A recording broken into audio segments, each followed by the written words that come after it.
commemorating the 30th anniversary of this record, which was, it really was about my dreams coming true, because I've been, I was 31 when this record came out, and I'd been in Nashville a long time. And, but I thought it was important to let everybody know about one person that was sort of at the heart of all this. And you know his name if you paid any attention. If you had this record and you listened to it and you paid any attention to the stuff that was printed on the cover, you know the name Richard Bennett, and he is very much the heart of this record. Richard was a guitar player in Neil Diamond's band for 17 years prior to running into me and me fucking his life up. He'd been in LA for a long time, been a first call session player and playing in Neil's band. And I had recorded a couple sides with, for the last gasp at my deal on Epic Records with Emery Gordy producing. And Emery, I kind of lost confidence in my songwriting, to tell you the truth, and I brought in some other people's songs. We recorded like a Paul Kennerly song and a John Hyde song, and this last session of 4 songs. And I brought in some records and was just playing in some songs. There's a little label called Rollin' Rock in LA in the early 80s, and rockabilly label run by a guy named Ron Weisner. And Richard Bennett, it turned out, had produced some of those records, because it had a lot to do with music he was really into. Ray Campy, he produced those records, and Emery said, "Oh, I know who that guitar player is. We could bring him in. He could play on your record." And Emery's girlfriend and manager at the time was Mary Martin, who's sort of a legend. She was started out working for Albert Grossman. She's from Canada originally, and came down. And she is the person that, when the Butterfield band bailed out, told Al Grossman, "Hey, I know a band." And the rest is history. She did introduce going to the band, and then she went on to be an A&R person, and she signed Emmylou Harris to Warner Records, and she managed Van Morrison for a time. And one of my mentors, and but this was early in that relationship, and she overheard me and Emery talking about bringing Richard Bennett in to play my sessions from the other room.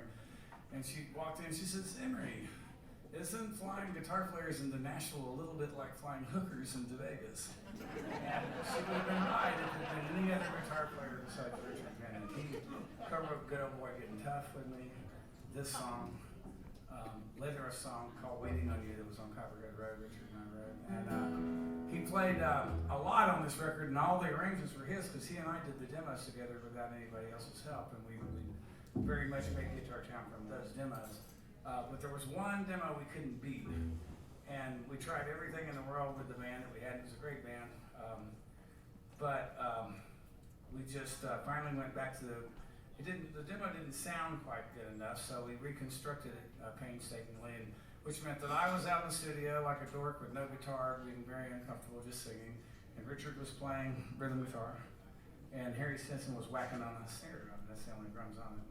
And then after we got a basic, then Richard went back and he played the upright bass, he played the tic-tac guitar, that thing over there, and he played the lead guitar. And so you hear a lot of Richard Bennett on this album, but you hear almost nothing but Richard Bennett on this song. And it's really his song I helped finish.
soft prayer on you until that day comes. I'm still the one. Happy she made up blue,